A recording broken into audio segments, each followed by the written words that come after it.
À partir de cette semaine, les députés débattent du budget de la nation présenté par le gouvernement. Dans ce budget apparaît la suppression de la taxe professionnelle et donc de près de 7 milliards de recettes pour les collectivités territoriales.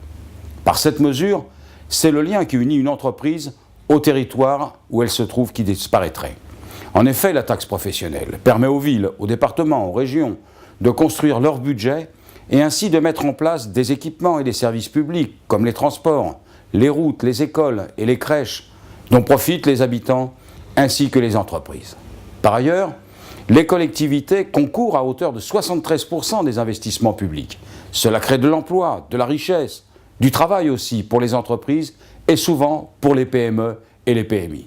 Le gouvernement veut par la force de la contrainte budgétaire soumettre les communes à sa politique. De fait, il ne resterait qu'un seul choix à terme aux collectivités territoriales, l'augmentation de la taxe d'habitation et de la taxe foncière ou renoncer à des services rendus à la population. Quel mépris pour la souveraineté populaire. Les élus locaux sont élus sur la base du programme, souvent élaboré et mis en débat avec la population. Élus de proximité, ils font vivre au quotidien notre démocratie. En fait, il s'agit d'un nouveau cadeau au grand patronat, à ceux qui emploient les richesses créées par leur entreprise pour la finance et la spéculation. Lorsqu'on parle avec les entrepreneurs sur le terrain, ceux dont l'entreprise est d'abord un lieu d'activité pour produire des biens et des services, la taxe professionnelle n'est pas leur première préoccupation.